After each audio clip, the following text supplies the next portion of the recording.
Mac with Perkins Roofing here on a beautiful rainy day in South Florida. We're doing a Ford collision center re-roof. It's a very big roof, giant rectangle. You'll see as I fly the drone overhead. We have our flag set up. We already swept our gravel off of the roof to prepare for our delivery of materials. You can see all the insulation here. This roof is going to be sloped with tapered insulation. It's a flat roof to slope everything to the sides. So we'll do some updates on this video and show you what's going on with this roof. We're just loading right now, and then after we get loaded, I'll show you what everything looks like. So you can see it's raining on me right now, nice and beautiful. We have our safety flags up. This gravel here, we've already scraped a lot of this up. This was really heavy, like up here. We've already taken it down and gotten rid of a lot of the gravel on this old roof. You see these skylights here, all of these are going to be covered up. They're all custom 3x3s, and instead of replacing the impact, they're just going to be all covered up on the inside. It's an auto shop, they don't need it. They've got lights on the inside. And this gravel roof here is going to be transformed into an energy efficient Polyglass Polyfresko roofing system. You'll see it's going to be nice and bright white when it's all done. We have about 1/2 inch of insulation in this, and this is a twin T deck. So when we're doing the demo, since it's twin T, that means that there's concrete sections, it's like 8 feet apart, I think is what it is. So each T on the bottom, we have to put a membrane across the joint so that we don't have anything come through the joint. This existing roof here, this insulation is all saturated. It's a wet sponge. So when we've done our test cuts in here, the whole thing is a wet sponge. We've got to make sure we get that moisture out of here. We don't want the moisture coming through the roof. I'll show you the bottom and the inside so you can see what's going on in the inside and what the twin T looks like. And when we're doing the demo and we're cutting the roof open, I'll show you what everything is looking like, what's getting removed and what is going back. This is just delivery day.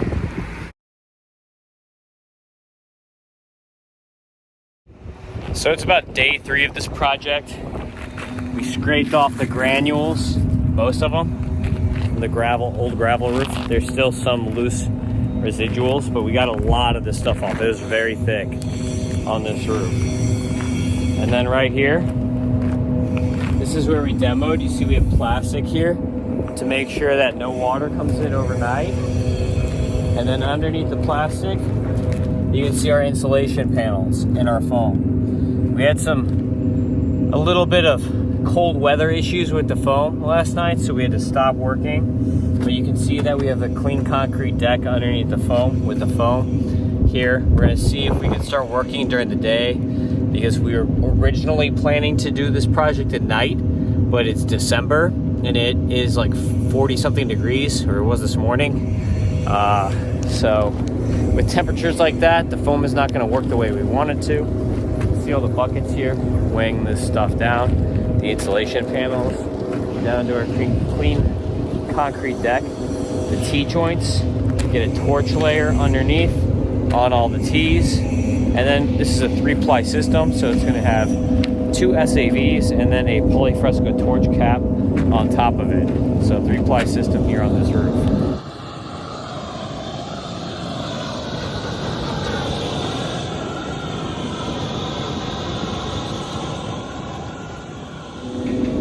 Alright, so it's day 4 of the project now. You can see here we have our tapered insulation all uncovered. We have our base layer adhered to the tapered insulation. And then right here you can see the height of the insulation where it comes up from the original old roof deck. You see how low this is compared to here. This is the tapered insulation built up to drain all the water to the roof eaves.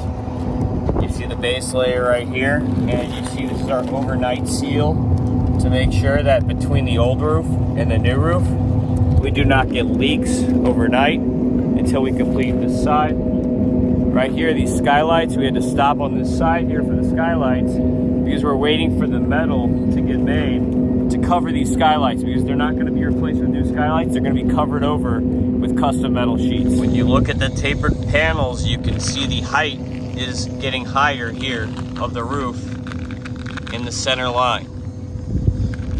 As we get closer to the eave, the height goes down because the panels change. The panel sizing changes.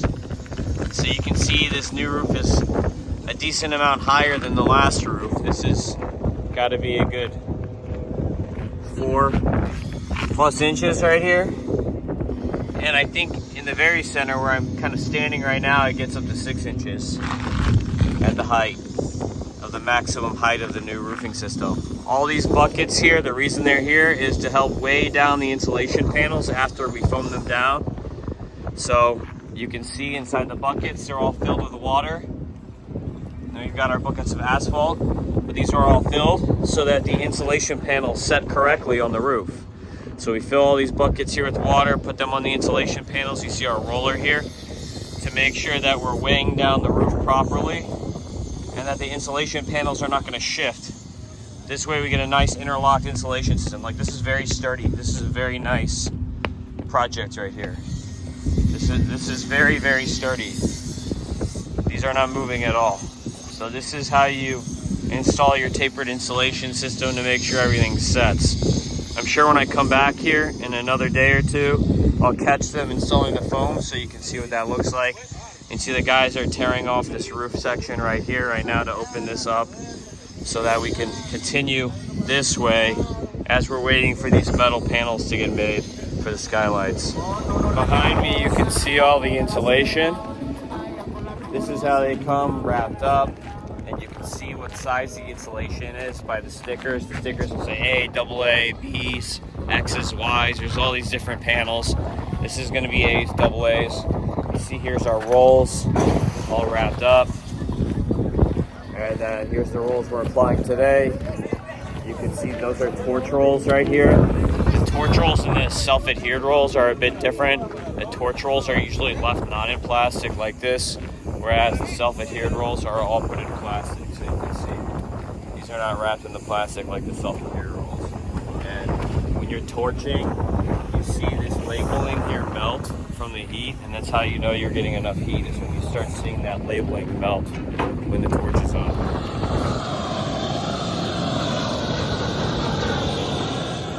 So you can see we did a good amount of work here. Oh, I did that too. We're about day 5 or so on the project. Right here behind me, this has already been torn off today. It's going to get base paper like this by the end of the day, but we have to let this sit so that the insulation settles. You can see we've got our rollers here. This is what you need to use to weigh everything down. And on the perimeter here, we're stripping in the perimeter first with the base layer. You see right here.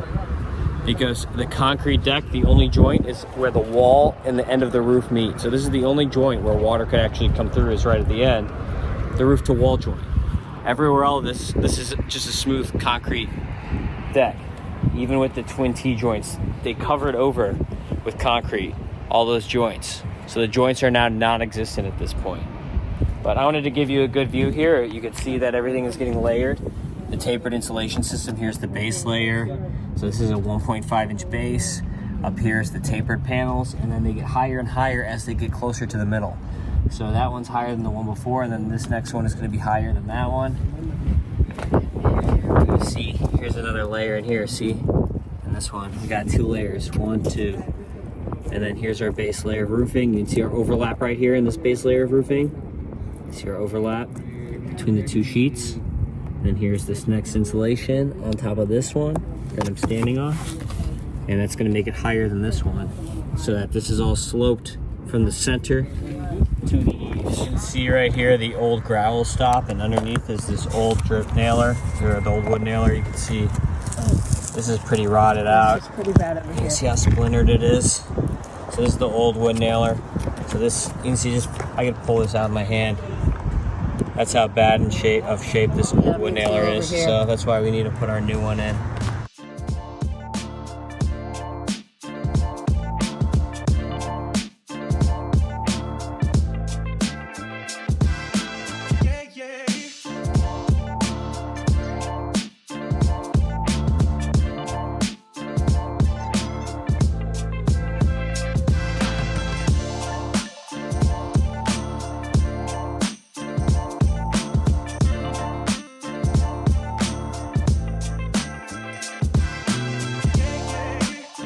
So you can see the insulation insulation and the foam.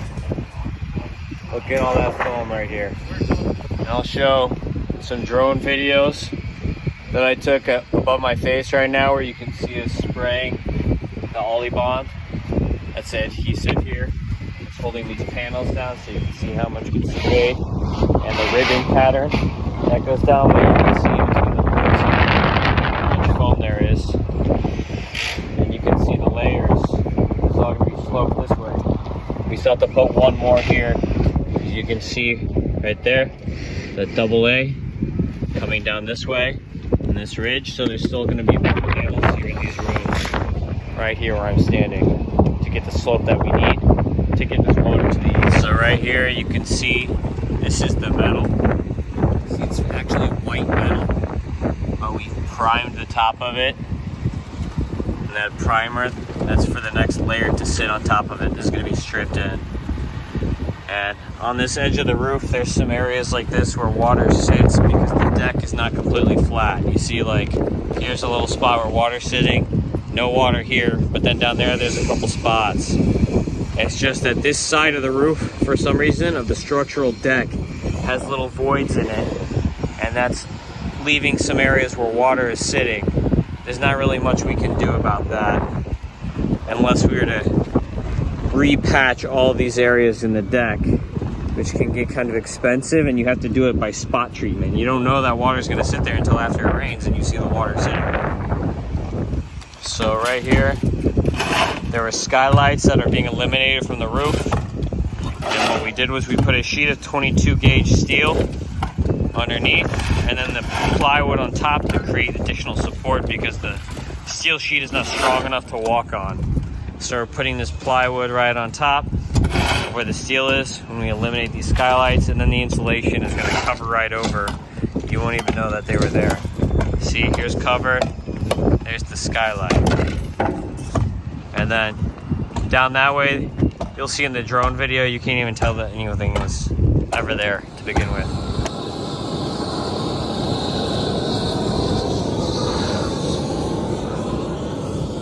All right, so from the inside, you can see we capped all these skylights with 22 gauge steel and the twin T. See, there's another one there.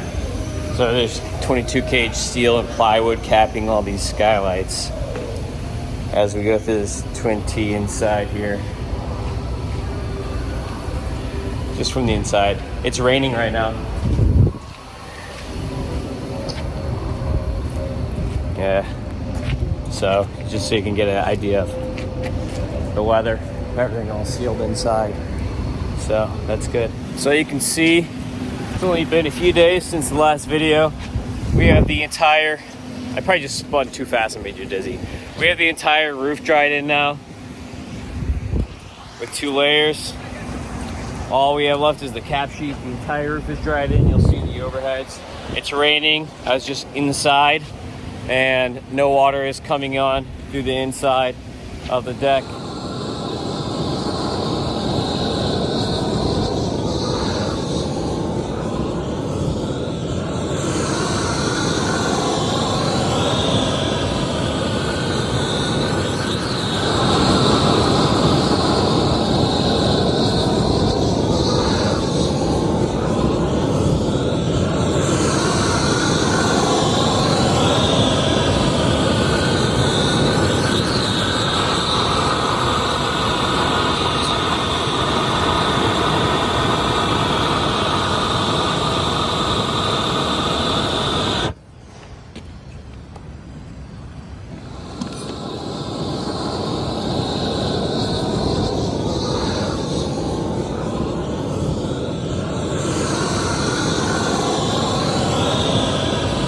So it's been about 2 days since I was here only, and you see this roof looks completely different now that the cap sheet is on. We did all this, about 200 squares, in only 2 days. And I'm gonna fly the drone overhead so you can see what it looks like when it's all nice and white. We've got a couple finishing sections here on the back, and then besides that, we still have to do our details around all of our penetrations, but most of the field at this point is all done. So you can see here our penetrations. We still have to target around the penetrations. And then over there as well at the vents.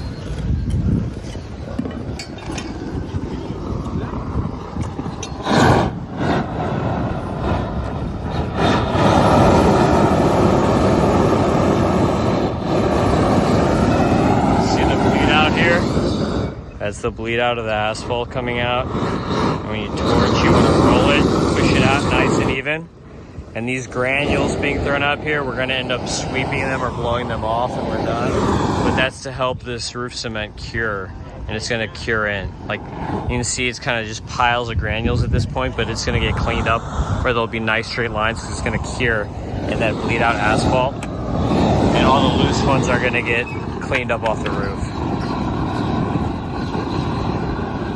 So when we're done, you'll see it's not going to be like piled out like this. They're going to be nice straight lines. See, this is what the bottom of the torch rolls look like versus the self-adhered. So here's the torch roll. You can see this heats up and gets sticky when you start torching it. There's another torch roll. And then here's the self-adhered roll. You see how it has the film on the back of the self-adhered roll? And the self-adhered. What you do is you pull back this film here, and it's sticky, and you don't just stick it down, peel and plop. You gotta heat this up. Like, it's pretty sticky. You see my finger sticks to it a little bit, but it's peel and plop. So you want to activate it with a little bit of heat. So use a Leister handgun, like what you would use on a TPO single ply rubberized roof. And you use that Leister to heat this up and activate it.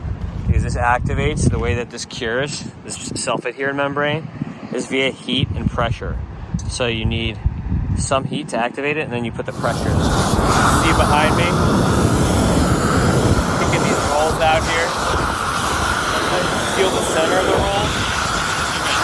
Take it out. And then when you get to the edge, I'll show you what the edge steel still looks like. You're going to use your roller and roll against the edge. So you go nice.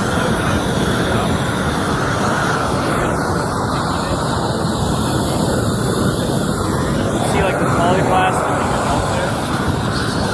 a little bit of flame. You don't want to roast this thing. You want to cook it a little bit.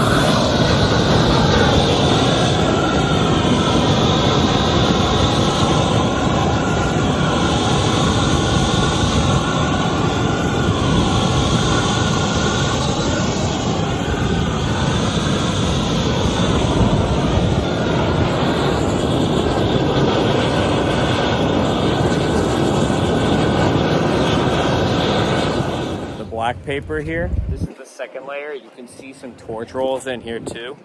There were some areas that had low laying water and it was minimal water. So instead of putting a whole nother tapered board in there and trying to kind of like custom create a cricket, the spots where water are, we marked and then put an additional piece of paper down to help build that up, because if there's only this much water, you don't want to put a 1-inch board or a 1/2-inch board. So we just put it in our layer here, which is like 120 mils thickness, to help alleviate any standing water. And you can see it's kind of a crappy day. There's been a ton of rain. It rained yesterday, it rained last night, and there's no water on this roof right now.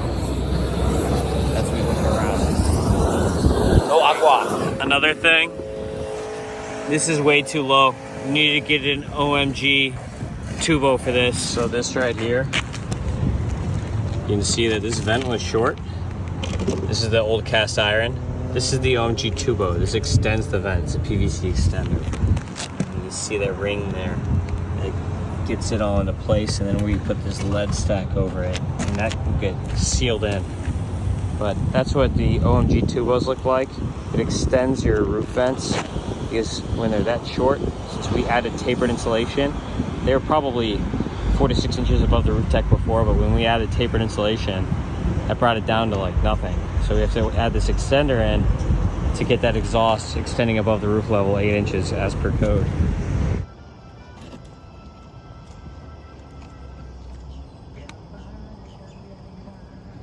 So this is the last day of the project. We're doing details, and you can see this is the can strip. This gets installed against your vertical transitions to create kind of like a curb for the paper to come up, so that you're not just doing a straight L. So the can creates almost like a ramp against all your vertical transitions.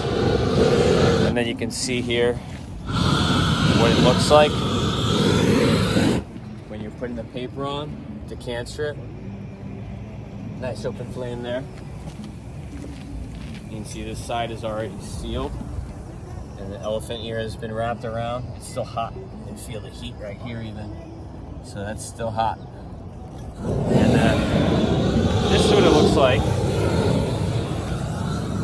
once the cap is done. And we're still gonna seal these seams here on the corners with Polyflash 1C, which is a polyurethane product, which just cools off a little bit. But you can see that's what the curb finish looks like. Nice detail finish there. And here it is in progress. As you can see, it's getting stuck on there. He's got to make his cuts around the curb. So you can't just seal it on there. You got to make your cuts too. And then here's the can getting installed.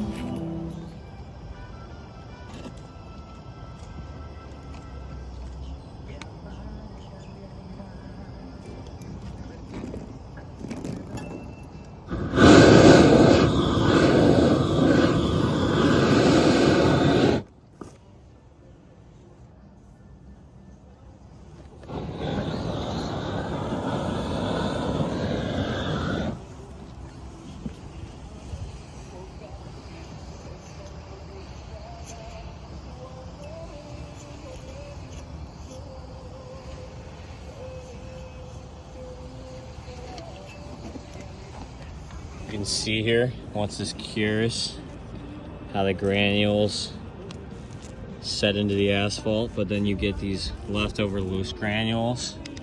So the loose granules, we have to sweep and then collect. So sweep in the center and grab a vacuum and suck them up so we can get rid of them. You see, we started sweeping these granules kind of into the center away from the edge of the roof so we can get them off the roof. You can see here the drip edge. This is pre-gutter, but we have a 4-inch custom drip edge on here. Standard for us is 3-inch, even though you can put 2-inch. I hate 2-inch drip edge. I never put it on any job. And behind this is a 2x6 wood nailer. So the gutters are gonna slide right up in here, the back side of the gutter. And then unfortunately, because of the construction on this building, we're gonna have to spike the gutters into the wood nailer because this is where the wood nailer is. We don't wanna be spiking through the concrete because it's gonna spall it. We wanna hit the wood nailer. So the hangers, they're not gonna be spiked, but they're gonna be hung through the drip metal into the wood nailer. I usually like to avoid that. When you do this, this means you have to caulk all the hangers. So we have to caulk all these hangers because we're gonna be going through the drip metal. But you can see the nice flush finish of the roof. And then the 4-inch strip metal here. Nice white roof.